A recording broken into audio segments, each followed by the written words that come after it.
Hi everyone, welcome to Sakhi vlogs. ಎಲ್ಲರೂ ಚೆನ್ನಾಗಿದ್ದೀರಾ ಅಂತ ಭಾವಿಸ್ತಾ ಇವತ್ತಿನ ವ್ಲಾಗ್ ಸ್ಟಾರ್ಟ್ ಮಾಡ್ತಿದ್ದೀನಿ. ನಮ್ಮ ಸಖಿ ವ್ಲಾಗ್ಸ್ನ ಮೊದಲನೇ ವಿಡಿಯೋ ಸಿಹಿ ಮೂಲಕ ಶುರುವಾಗಲಿ ಅಂತ ಇವತ್ತು ನಾನು ಗುಲಾಬ್ ಜಾಮೂನ್ ಹೇಗೆ ಮಾಡೋದು ಅಂತ ತೋರಿಸ್ತಿದ್ದೀನಿ.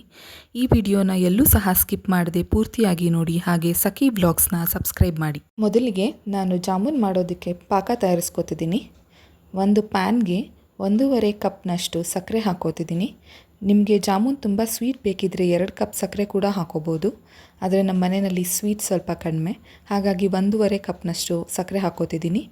ಅದೇ ಕಪ್ನ ಅಳತೆಯಲ್ಲಿ 2 ಕಪ್ ಆಗೋಷ್ಟು ನೀರು ಹಾಕೋತಿದ್ದೀನಿ. ಈಗ ಸಕ್ಕರೆ ನೀರಿನಲ್ಲಿ ಸಂಪೂರ್ಣವಾಗಿ ಕರಗಬೇಕು.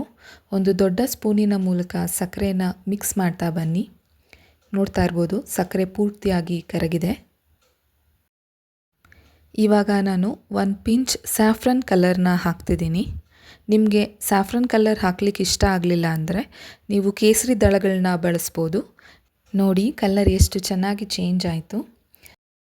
ನೀವು ಸಕ್ಕರೆ ಪಾಕ ತಯಾರಿಸಬೇಕಾದ್ರೆ ಫ್ಲೇಮ್ನ ಹೈ ಫ್ಲೇಮಲ್ಲಿ ಇಟ್ಕೊಂಡು ತಯಾರಿಸಬೇಡಿ, ಆದಷ್ಟು ಮೀಡಿಯಮ್ ಫ್ಲೇಮ್ನಲ್ಲಿ ಇಟ್ಕೊಂಡು ತಯಾರಿಸ್ಕೊಳ್ಳಿ.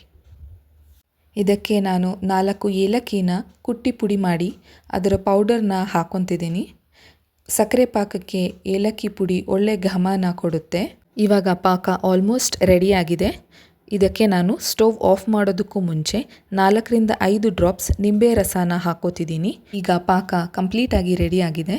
ಸ್ವಲ್ಪ ಆರೋದಕ್ಕೆ ಬಿಟ್ಟು ಲಿಡ್ನ ಕ್ಲೋಸ್ ಮಾಡಿ. ಈಗ ಗುಲಾಬ್ ಜಾಮೂನ್ ಮಾಡೋದಕ್ಕೆ ಹಿಟ್ಟನ್ನು ರೆಡಿ ಮಾಡ್ಕೊಳ್ಳೋಣ. ಒಂದು ಬೌಲಿಗೆ MTR ready mix gulab jamun ಪೌಡರ್ನ 1.5 ಕಪ್ನ ಅಳತೆಯಲ್ಲಿ ಹಾಕೋತಾ ಇದ್ದೀನಿ. ಅದೇ ಪೌಡರ್ ಜೊತೆಗೆ 1 ಕಪ್ನಷ್ಟು ಹಾಲಿನ ಪುಡಿಯನ್ನು ಸೇರಿಸ್ಕೊತಾ ಇದ್ದೀನಿ. ಈ 2 ಪೌಡರ್ನ ಯಾವುದೇ ಗಂಟುಗಳು ಇಲ್ಲದೇ ಇರೋ ರೀತಿ ಕೈನಲ್ಲೇ ಮಿಕ್ಸ್ ಮಾಡ್ಕೊಳ್ಳೋಣ. ಇದಕ್ಕೆ ನಾನು 1 ಪಿಂಚ್ ಅಡುಗೆ ಸೋಡಾನ ಹಾಕ್ಕೊತಾ ಇದ್ದೀನಿ. ಮತ್ತು ಎಲ್ಲ ಮಿಶ್ರಣವನ್ನು ಕೈಯಲ್ಲೇ ಮಿಕ್ಸ್ ಮಾಡ್ಕೊತಾ ಇದ್ದೀನಿ.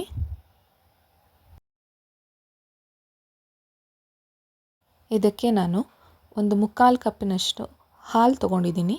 ಇದು ನಾನು ಕಾಯಿಸಿ ಆರಿಸಿರೋಂಥ ಹಾಲು. ನಿಮಗೆ ಹಿಟ್ಟು ಹದಕ್ಕೆ ಎಷ್ಟು ಬೇಕೋ ಅಷ್ಟು ಹಾಲು ಹಾಕ್ಕೊಂಡು ಕಲಿಸ್ಕೊತಾ ಬನ್ನಿ. ಹಾಲನ್ನು ಬಳಸೋದಕ್ಕೆ ಇಷ್ಟ ಇಲ್ಲ ಅಂದರೆ ನೀವು ನೀರನ್ನು ಕೂಡ ಹಾಕ್ಕೊಂಡು ಹಿಟ್ಟನ್ನು ಕಲಿಸ್ಕೊಳ್ಬೋದು. ನೋಡಿ, ಯಾವಾಗಲೇ ಜಾಮೂನ್ ಮಾಡೋವಾಗಲೇ ಆಗಲಿ ಹಿಟ್ಟನ್ನು ಬೇರೆ ಹಿಟ್ಟಿನ ರೀತಿಯಲ್ಲಿ ನಾದ್ಕೋಬಾರ್ದು. ಕೈ ಬೆರಳುಗಳ ಸಹಾಯದಿಂದನೇ ನಿಧಾನವಾಗಿ ಕಲಿಸ್ಕೊತಾ ಬರಬೇಕು. ಇದಕ್ಕೆ ನಾನು 1 ಟೇಬಲ್ ಸ್ಪೂನ್ ತುಪ್ಪನ ಹಾಕ್ಕೊಂಡು ಮತ್ತೆ ಕಲಿಸ್ಕೊತಾ ಇದ್ದೀನಿ. ಜಾಮೂನ್ ಹಿಟ್ಟನ್ನು ತುಂಬ ಹೊತ್ತು ಕಲಿಸೋ ಅವಶ್ಯಕತೆ ಇಲ್ಲ. ನೋಡಿ, ಹಿಟ್ಟು ಇವಾಗ ರೆಡಿಯಾಗಿದೆ. ಇದನ್ನು ನಾವು ಈಗ 15ರಿಂದ 20 ನಿಮಿಷಗಳ ಕಾಲ ಲಿಡ್ ಕ್ಲೋಸ್ ಮಾಡಿ ನೆನೆಯೋದಕ್ಕೆ ಬಿಡೋಣ. ಅದೇ ಸಮಯದಲ್ಲಿ ಮತ್ತೊಂದು ಪಾತ್ರೆಯಲ್ಲಿ ನಾನು ಎಣ್ಣೆನ ಕಾಯೋದಕ್ಕಿಟ್ಟಿದ್ದೀನಿ. ನೋಡಿ, ಹಿಟ್ಟು ಇವಾಗ ಸಾಫ್ಟಾಗಿ ಬಂದಿದೆ. ಹಿಟ್ಟನ್ನು ಯಾವತ್ತೂ ಒಣಗೋದಕ್ಕೆ ಬಿಡಬಾರ್ದು.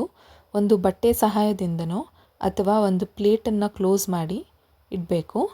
ನೋಡಿ, ಇವಾಗ ಹಿಟ್ಟನ್ನು ಸ್ವಲ್ಪ ಪ್ರಮಾಣದಲ್ಲೇ ತಗೊಂಡು ಉಂಡೆಗಳನ್ನಾಗಿ ಮಾಡ್ಕೊತಾ ಇದ್ದೀನಿ. ಕೈನಲ್ಲಿ ಈ ರೀತಿ ತುಪ್ಪನ ಸವರ್ಕೊಂಡು ಉಂಡೆಗಳನ್ನು ಮಾಡಿದ್ರೆ ಆದಷ್ಟು ಕ್ರ್ಯಾಕ್ಸ್ ಫಾರ್ಮ್ ಆಗೋದು ಅವಾಯ್ಡ್ ಆಗುತ್ತೆ. ತುಂಬ ಪ್ರೆಸ್ ಮಾಡಬೇಡಿ, ಆದಷ್ಟು ಸಾಫ್ಟಾಗಿ ಉಂಡೆಗಳನ್ನು ಮಾಡಿಕೊಳ್ಳಿ. ಉಂಡೆಗಳು ತುಂಬ ಚಿಕ್ಕದಾಗಿಯೂ ಇರಬಾರ್ದು, ದೊಡ್ಡದಾಗಿಯೂ ಇರಬಾರ್ದು. ಈ ರೀತಿ ಮೀಡಿಯಮ್ ಸೈಜ್ನಲ್ಲಿ ಮಾಡ್ಕೋಬೇಕು. ಮತ್ತೊಂದು ಕಡೆ ನಾನು ಎಣ್ಣೆನ ಕಾಯೋದಕ್ಕಿಟ್ಟಿದ್ನಲ್ವ, ಅದು ಬಿಸಿಯಾಗಿದೆಯಾ ಅಂತ ಒಮ್ಮೆ ಚೆಕ್ ಮಾಡ್ತಾ ಇದ್ದೀನಿ.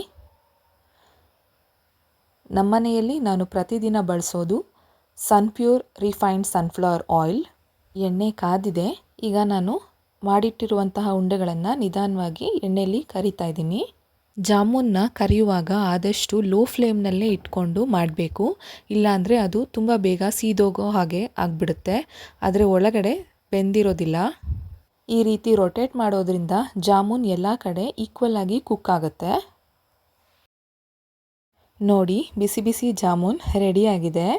ಇದನ್ನು ನಾನು ಆವಾಗಲೇ ರೆಡಿ ಮಾಡಿ ಇಟ್ಕೊಂಡಿರೋಂತಹ ಸಕ್ಕರೆ ಪಾಕಕ್ಕೆ ಹಾಕ್ಕೊತಾ ಇದ್ದೀನಿ.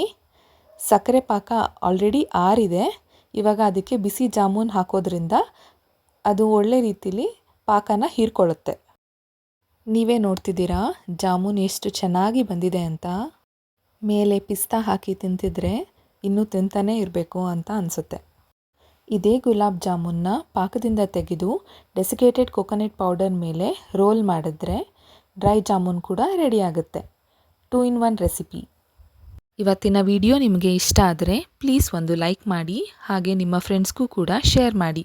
ಇನ್ನೂ ನನ್ನ ಚಾನಲ್ನ ಸಬ್ಸ್ಕ್ರೈಬ್ ಮಾಡಿಲ್ಲ ಅಂದರೆ ಈಗಲೇ ಸಬ್ಸ್ಕ್ರೈಬ್ ಮಾಡಿ. ಇನ್ನೂ ಹೊಸ ರೆಸಿಪೀಸ್ಗಳೊಂದಿಗೆ ಮತ್ತೆ ಸಿಗ್ತೀನಿ.